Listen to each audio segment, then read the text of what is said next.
Good morning. Here we are at Temple Baptist Church in Shiloh Sunday School class in the book of Ecclesiastes, beginning in chapter 4, talking about good leadership or bad leadership, I guess, and what God has to say about that. And actually we jump way over into the chapter and beginning to look at that there.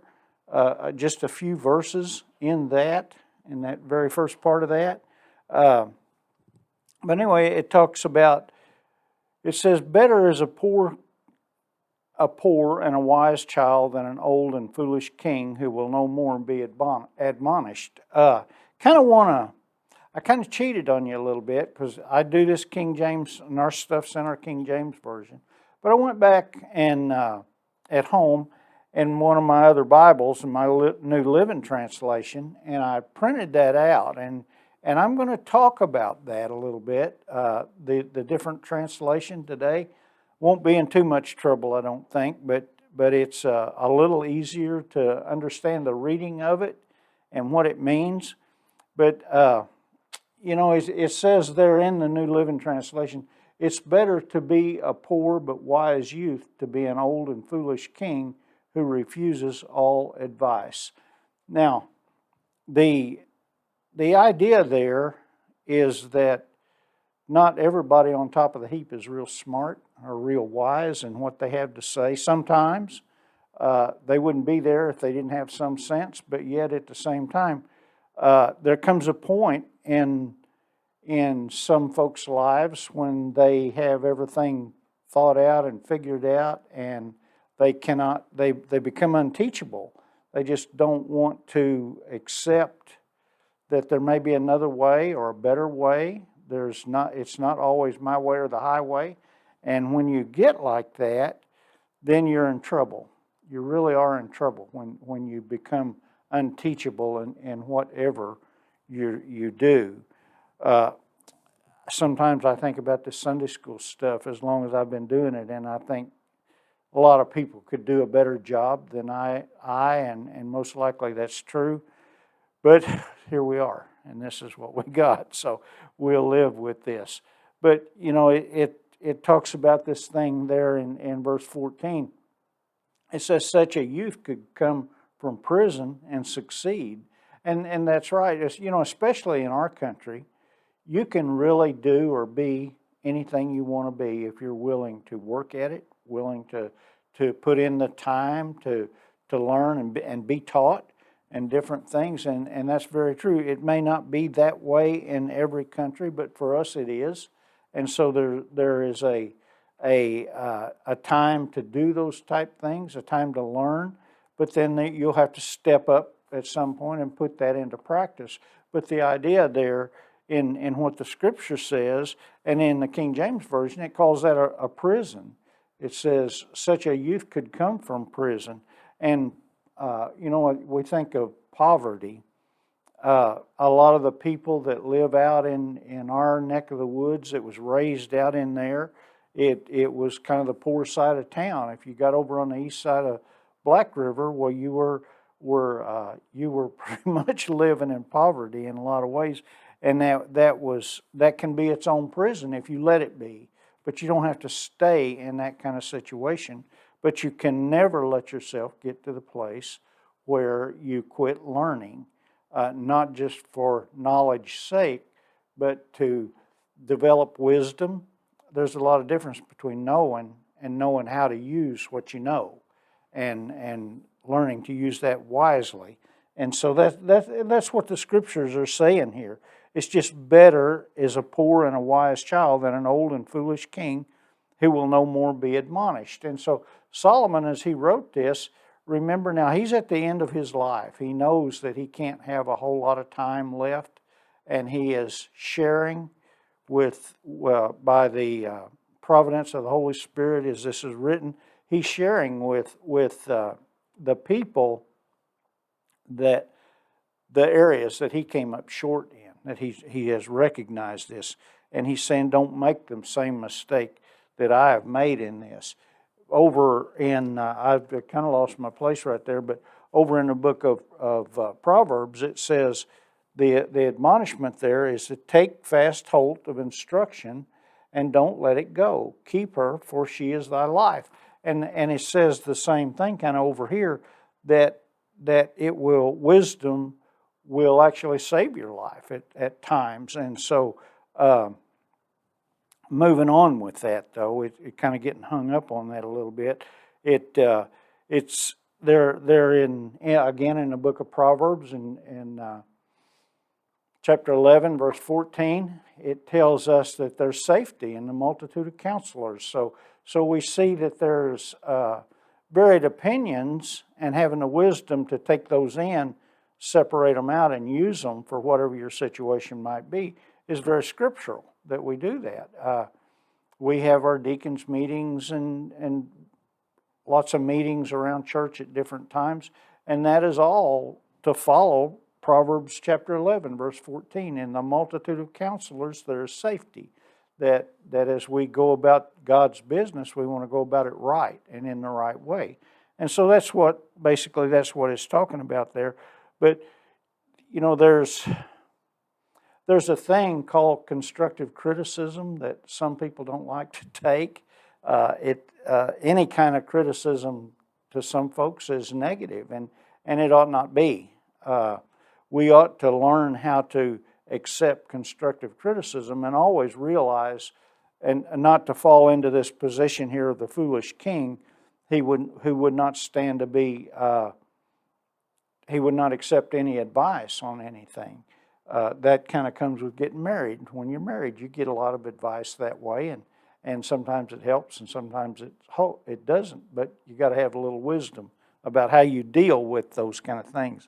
And I'll probably get a book thrown at me in class on that deal. But anyway, we should appreciate it when somebody comes to us and says something to the effect, you ought not use a certain phrase, or you might make eye contact better, anything like that. When somebody comes and gives you advice, usually it's not to hammer you in the ground, it's to pick you up. And if you don't let yourself get to the place where you cannot accept constructive type of criticism there. But then anyway, it moves on there in verse 14. It says, "For out of prison he cometh to reign," or even the poor. Sometimes they attain to places of leadership, and they do that. Most of us will. We'll come up to some point in our life like that. It says, "Whereas also he that is born in his kingdom becometh poor." And I'm going to go back up here to this other one. It says, "Such a youth could come from prison and succeed. He might even become king, though he was born in poverty." And there again, the key to that whole thing in the time that we live is that we would not let poverty or our birth circumstance become a prison to us. And that's scriptural that we would not do that. It goes on there in verse 15, and it says, "I have considered all the living which walk under the sun, and with the second child shall stand up in his stead." And what he's saying, there's one, and then there's a king, and then this one that comes up out of poverty becomes a king, and then he eventually he's not king anymore, and there'll be another youth come up and take his place. And what he's getting at here, what he will finally get at down at the end of verse 16, is that that's life. That's just life. That's the way life works. It cycles, and what we might be a leader in one place, we might not be over in another. And so, you just, it cycles. And that's what he's saying there in verse 14. He said, "I considered," that he uses this word quite a bit in this chapter and then in next week's lesson too. This word, "I considered," I thought about things. I chewed it over, I mulled it over in my mind before I made decisions. And that's what we should do. Paul said over in his writings that we should, I believe it's in 1st or 2nd Corinthians, he said that we should all look at things circumvently or or in a circumference, and look at things when we have decisions to make, that we should, in wisdom and godly wisdom, look at this from all sides and not just rush into making snap decisions, and snap decisions get you in a lot of trouble quick. And so that he said, I considered all the living which walk under the sun. He said, I've watched people. I'm a people watcher, and I've seen what they do. I've considered what they do. And he said, the second child that shall stand up in his stead, or this life is going to cycle. It's going to go up and down and up and down. And this second child is going to come up, and he has the possibilities of becoming king one day. And this is the way things work. He said, there's no end of all people, even unto all that have been before them, and they that come after shall not rejoice in him. And that's kind of what I was saying there a while ago. Just because you might be popular in one thing, you may not be in another. Even in kings, we look at our political situation that we are in today, and some people really thought the last president was really great. Others hated him. Same situation today.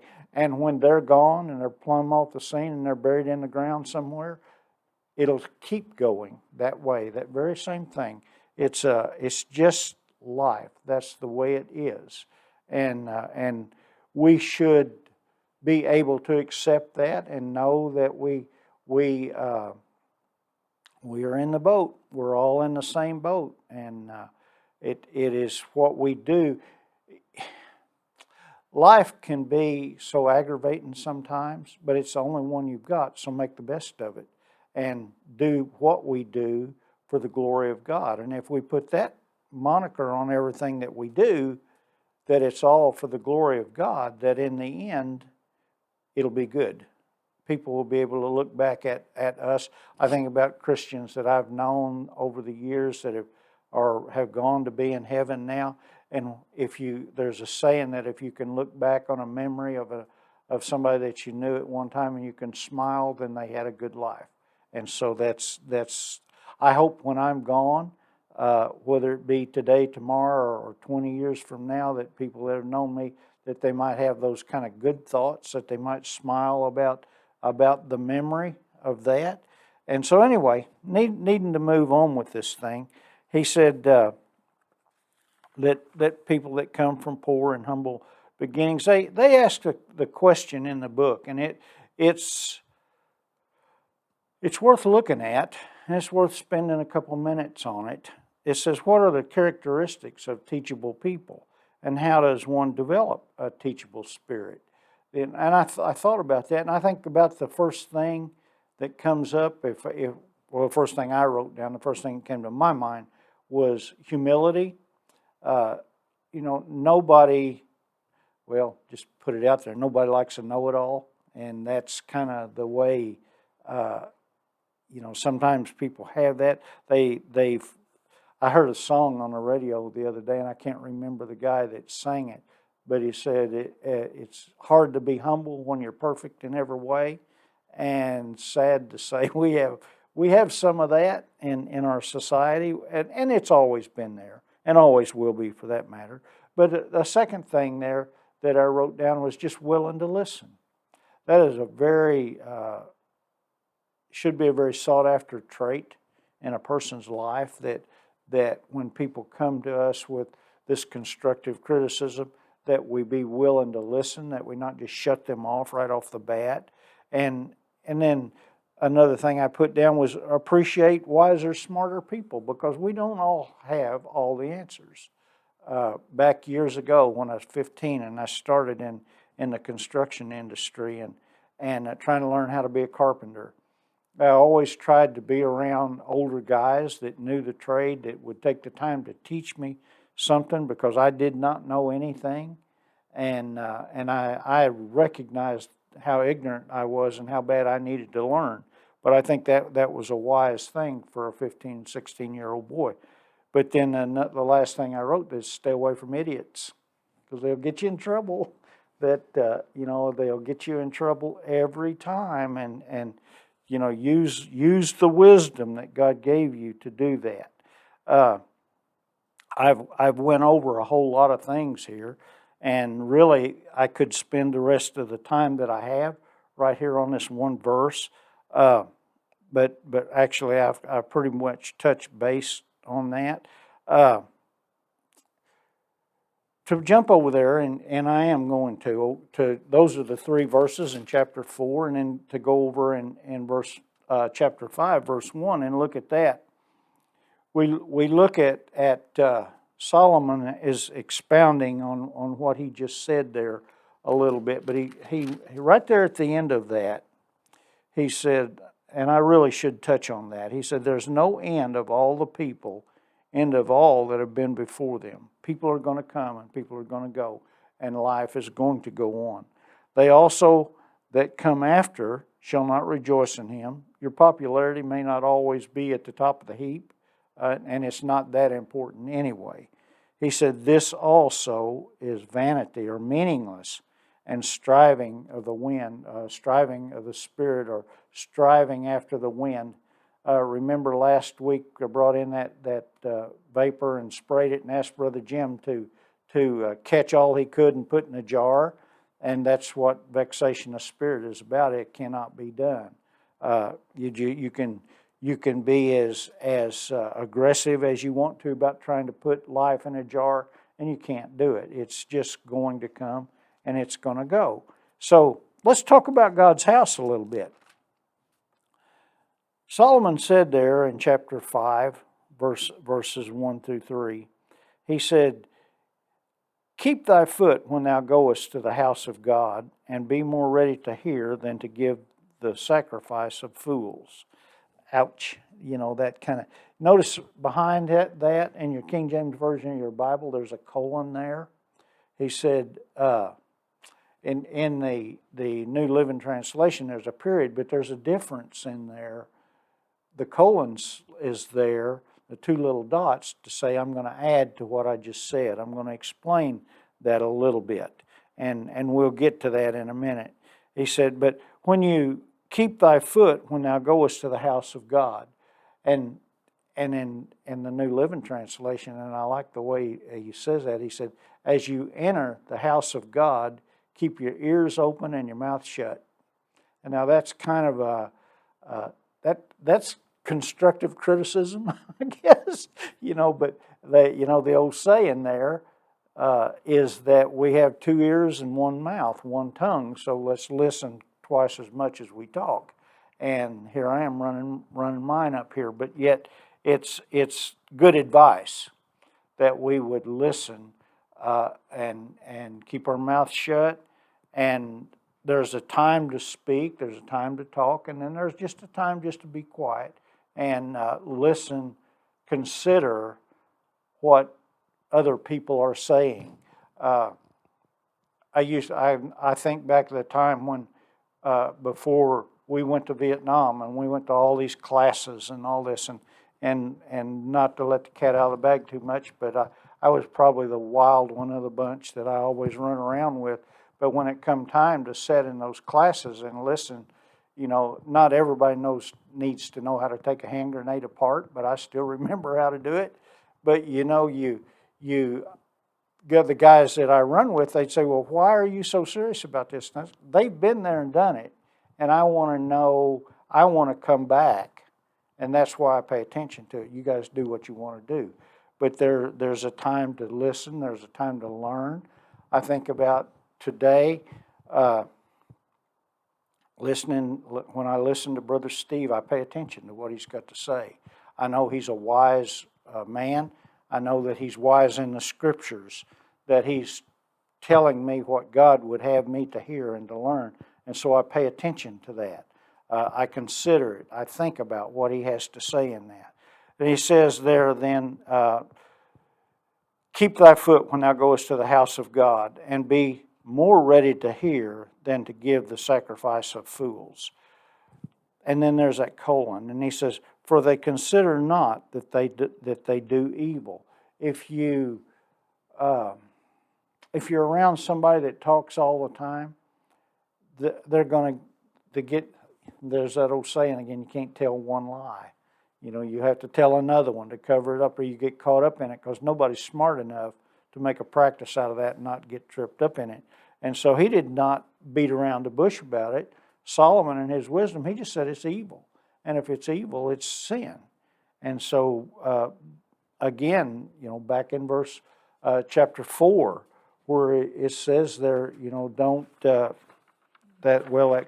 question that we had there, stay away from idiots, because they'll get you in trouble. They will assume a following after them, and next thing you know, you got issues and troubles that go on. So anyway, better move off of that. He said, for they consider not that they do evil. Be not rash with thy mouth. In verse 2 there, he said, and what he's getting into here is don't make rash promises to God, because he's in heaven and you're here on the earth, so let your words be few. He's pretty serious about things. He does not, I think God has a sense of humor. I heard an evangelist say one time that if you don't think God's got a sense of humor, look at the person next to you. But that might be constructive criticism too, I don't know. But we get to the place in that where that don't promise God things that you're not going to do your best to deliver. If he calls you to something, then do your very best to do it as unto the Lord. God does not like being lied to, and he'll sink your ship in a hurry if you decide that you want to do that. Be not rash with your mouth, or don't make rash promises. And this is talking about vows, making vows to God. If he wants to move you from one place to another, one position to another, he'll move you and do it in the right way, and there'll not be a problem with that. And he does do that sometimes, but it's in his time and in his place. And so, let not thine heart be hasty to utter anything before God. Don't let your feelings get the best of you and say, oh, I can do that. Because, you may be able to do it, but to do it with the blessing of God, whatever that may be, it's better. It's just better to do it with the blessings of God. And he goes on there, and he uses that bridge word, that conjunction there, for, or he explains why. There's that colon again. For God is in heaven, and God's God, and we're not. I know you guys probably get tired of hearing that sometimes, but it's good to know. It's kind of like those earworms that Brother Larry talked about up in the choir. Those songs, those phrases in those songs that hook you in to make you pay attention. But God is God and we are not, and we never want to lose sight of that fact. He said, for a dream cometh through the multitude of business, and a fool's voice is known by the multitude of words. And so there again, that just covers everything that we talked about there a while ago.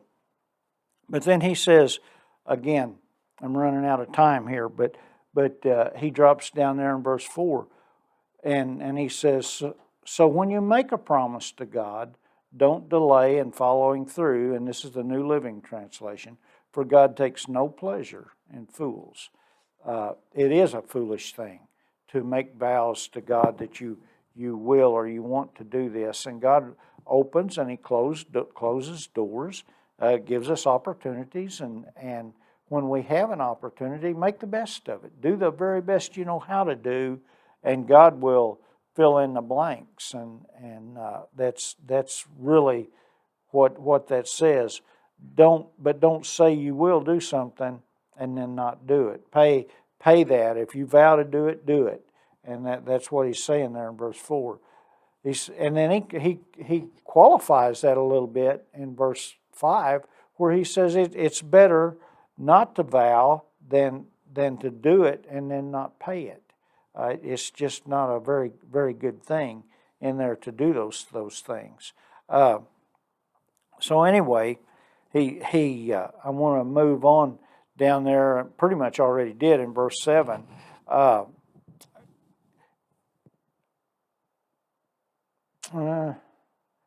Motives. It tells us back in the book of, we're talking about the vows and things that we do. It tells us over in the book of Hebrews in chapter 4 and verse 12 that God judges the motives and intents of the heart. God knows that if you tell him something, what your thoughts are, what your real deep thoughts are, what your intentions are.